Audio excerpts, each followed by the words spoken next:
श्रीपाद श्रीवल्लभ सारामृत. श्री गुरुवे नमः. श्री श्रीपाद शरणम प्रपद्ये. अध्याय पहिला. श्री व्याघ्रेश्वर शर्मांचा वृत्तांत. श्री महागणपती, श्री महासरस्वती, श्री कृष्ण भगवान, सर्व चराचर वासी देवी देवता आणि सकल गुरु परंपरेच्या चरणी नतमस्तक होऊन मी त्या अनंत कोटी ब्रह्मांड नायक श्री दत्तप्रभूंच्या कलियुगातील श्रीपाद श्री वल्लभ स्वामींच्या अवतार लीलांचे वर्णन करण्याचा संकल्प केला आहे. अनुसया त्रिनंदन भगवान श्री दत्तात्रय यांनी आंध्र प्रदेशातील पिठिकापुरम या गावी श्रीपाद श्री वल्लभ या नावाने अवतार घेतला. त्यांच्या दिव्य चरित्राचे वर्णन यथायोग्य करणे अनेक पंडितांना विद्वानांना सुद्धा जमले नाही. ते करण्याचे मी धाडस करीत आहे. ते केवळ आपणासारख्या थोर विद्वान श्रोत्यांच्या आशीर्वादामुळेच. देशस्थ कर्नाटकी स्मार्त ब्राह्मण. माझा जन्म भारद्वाज गोत्रात झाला. मी श्रीकृष्ण दर्शनासाठी उडपी तीर्थस्थानी गेलो असताना तेथील नयन मनोहारी मोर मुकुटधारी कृष्णाने मला मंत्रमुग्ध केले. त्याने मला कन्याकुमारीस जाऊन कन्यका परमेश्वरीचे दर्शन घेण्याची आज्ञा केली. त्याप्रमाणे मी कन्याकुमारीस जाऊन त्रिवेणी सागरात स्नान करून श्री कन्यका देवीचे दर्शन घेतले. मंदिरात पुजारी मोठ्या भक्तिभावाने देवीची पूजा करीत होता. मी आणलेले लाल फूल त्याने मोठ्या श्रद्धेने देवीस अर्पण केले. देवी अंबा माझ्याकडे मोठ्या स्नेहपूर्व नजरेने पाहत असल्याचे जाणवले. शंकरा, तुझ्या अंतरंगातील भक्तिभावावर मी प्रसन्न झाले आहे. तू कुरवपूर क्षेत्रास जा आणि श्रीपाद श्री वल्लभ स्वामींच्या दर्शनाने आपल्या जीवनाचे सार्थक कर. त्यांच्या दर्शनाने मनाला अंतरात्म्याला जो आनंदाचा अनुभव येतो तो अवर्णनीय असतो. अंबा मातेचा आशीर्वाद घेऊन मी प्रवास आरंभ केला आणि थोड्या अंतरावर असलेल्या मरुत्वमैल्य या गावी येऊन पोचलो. लंकेतील रावण संग्रामातील लक्ष्मणास इंद्रजिताची शक्ती लागून तो अचेतन अवस्थेत असताना श्री हनुमंताने संजीवनी बुटीसाठी द्रोणगिरी पर्वत उचलून आणला होता. लक्ष्मण संजीवनी बुटीने सजीव झाल्यावर हनुमंत तो पर्वत स्वस्थानी घेऊन जात असताना त्याचा एक मोठा तुकडा येथे पडला. त्याचेच नाव मरुत्वमैल्य असे पडले. हे स्थान अत्यंत रम्य आहे. येथे अनेक गुहा असून त्यात सिद्ध पुरुष गुप्त रूपाने तपश्चर्या करीत असतात. मी साऱ्या गुहांचे दर्शन घेण्यास आरंभ केला. एका गुहेच्या आत गेलो तेव्हा आत एक वाघ शांत बसलेला दिसला. त्याला पाहताच माझ्या अंगात कापरे भरले आणि घाबरून मी एकदम श्रीपाद श्री वल्लभ जोराने ओरडलो. त्या निर्जन अरण्यात माझ्या आरोळीचा प्रतिध्वनी इतक्या मोठ्या आवाजात ऐकू आला. त्या आवाजाने त्या गुहेतून एक वृद्ध तपस्वी बाहेर आले आणि म्हणाले, बाबा रे, तू धन्य आहेस. या अरण्यात श्रीपाद श्री वल्लभ या नावाने प्रतिध्वनी आला. श्री दत्त प्रभूंनी कलियुगात श्रीपाद श्री वल्लभ या नावाने अवतार घेतल्याचे योगी ज्ञानी परमहंस लोकांनाच माहीत आहे. तू भाग्यवान असल्याने या पुण्यस्थळी आलास. तुझ्या सर्व कामना पूर्ण होतील. तुला श्रीपाद श्री वल्लभांच्या दर्शनाचा लाभ होईल. या गुहेच्या दाराजवळ बसलेला वाघ एक ज्ञानी महात्मा आहे. त्याला नमस्कार कर. मी अत्यंत नमभावाने त्या वाघास नमस्कार केला. त्या वाघाने लगेच ओंकाराचा उच्चार केला. त्या आवाजाने सारा मरुत्तमैल्य पर्वत दुमदुमला. नंतर त्या व्याघ्राने श्रीपाद राज शरणम प्रपद्ये असे सुस्वरात प्रभूंना आळविले. याच वेळी एक चमत्कार झाला. त्या वाघाच्या ठिकाणी एक दिव्य कांतिमान पुरुष प्रकट झाला. त्याने त्या वृद्ध तपस्व्यास साष्टांग प्रणिपात केला आणि क्षणार्धात आकाशमार्गाने निघून गेला. त्या वृद्ध तपस्व्याने मला त्यांच्या गुहेत मोठ्या आग्रहाने नेले. गुहेत गेल्यावर त्यांनी केवळ संकल्पाने अग्नी प्रज्वलित केला. त्यात आहुती देण्यासाठी लागणारे पवित्र साहित्य, मधुर फळे यांची निर्मिती केली. वैदिक मंत्रोच्चारासह या पदार्थांची अग्नीत आहुती दिली. ते वृद्ध तपस्वी सांगू लागले, या कलियुगात यज्ञ, याग, सत्कर्म सारे लुप्त झाले आहेत. पंचभूतात्मक सृष्टीतून सर्व लाभ करून घ्यायचा, परंतु त्या दैवतांचं मात्र विस्मरण करायचं असा मानवाचा धर्म झाला आहे. देवाची प्रतिप्राप्ती करण्यासाठी यज्ञ करावेत आणि त्यांना संतुष्ट करावे. त्यांच्या कृपाप्रसादाने प्रकृती अनुकूल होते. प्रकृतीमधील कोणत्या शक्तीचा प्रकोप मानव सहन करू शकत नाही. प्रकृतीमधील शक्तीची मानवाने यथायोग्य मार्गाने शांती करावी, नसता अनेक संकटे उद्भवतात.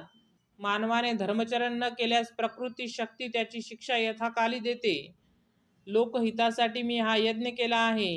या यज्ञाचे फलस्वरूप म्हणून तुला श्रीपाद श्री वल्लभ स्वामींचे दर्शन होईल.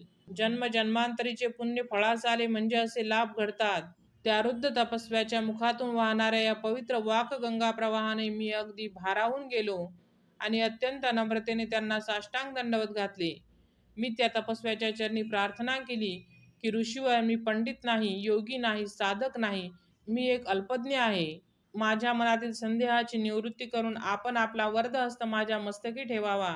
त्या महान पुरुषाने माझ्या शंकेचे समाधान करण्याचा मनोदय दर्शविला. मी म्हटले, हे सिद्ध मुनिवर्या, मी कन्यका देवीचे दर्शन घेताना देवींनी सांगितले होते की कुरवपुरी जाऊन श्रीपाद श्री वल्लभ स्वामींचे दर्शन घ्यावे. मी तेथे जाण्यासाठी निघालो असताना मार्गात आपले व व्याघ्ररूपी महात्म्याचे दर्शन झाले. ते कोण होते? तसेच दत्तप्रभू म्हणजे कोण याविषयी कृपया विस्तारपणे सांगावे. तेव्हा त्या वृद्ध तपस्व्याने सांगण्यास सुरुवात केली.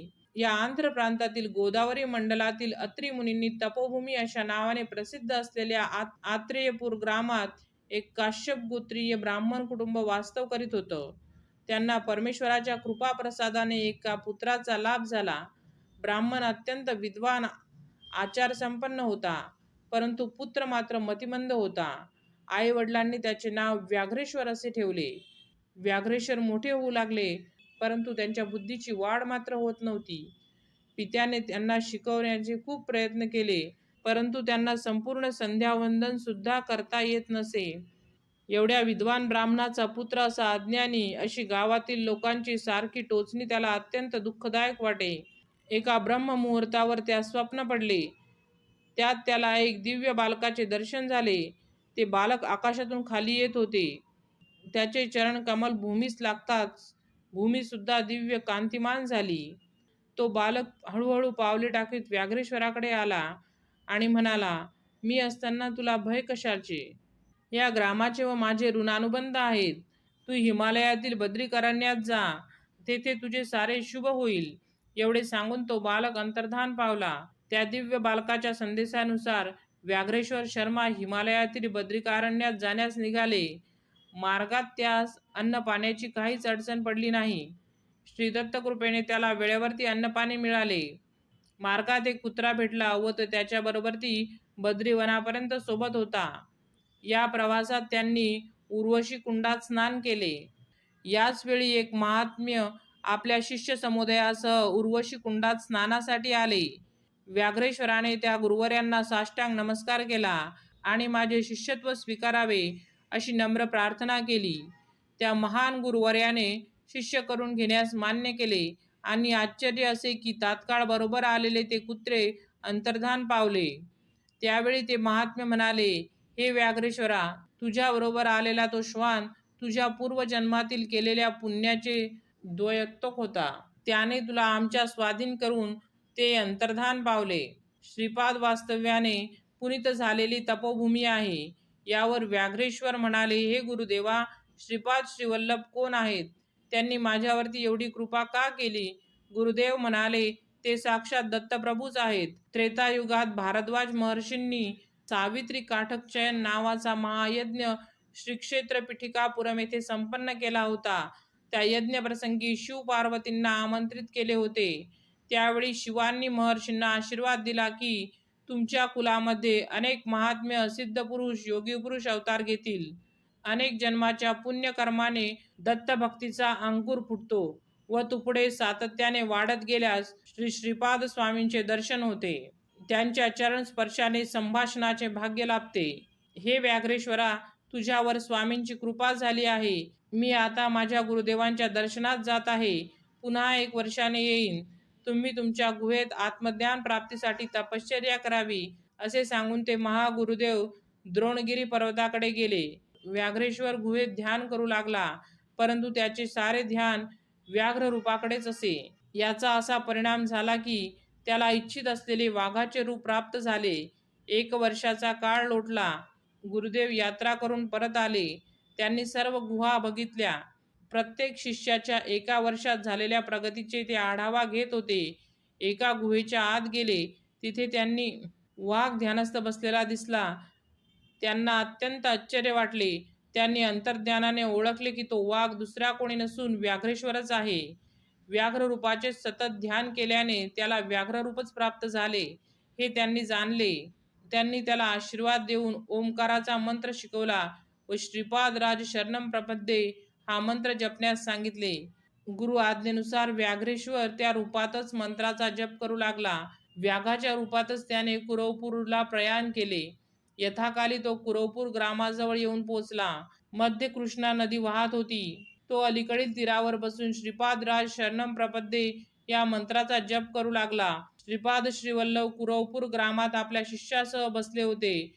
ते एकदम उठले आणि माझा परम भक्तच मला हाक मारतो आहे असे म्हणून नदीच्या पैलतीरावर येण्यास निघाले.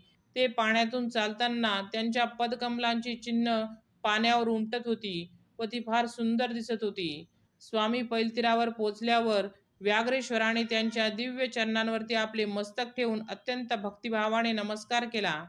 स्वामींनी अत्यंत आनंदाने त्या वाघाचे मस्तक कुरवाळले व त्यावरती स्वार होऊन पाण्यातून ते कुरवपूरला पोचले. वाघावर बसून आलेले बघून त्यांना आश्चर्य वाटले. ते वाघावरून उतरताच त्या वाघाच्या शरीरातून एक दिव्य पुरुष बाहेर आला.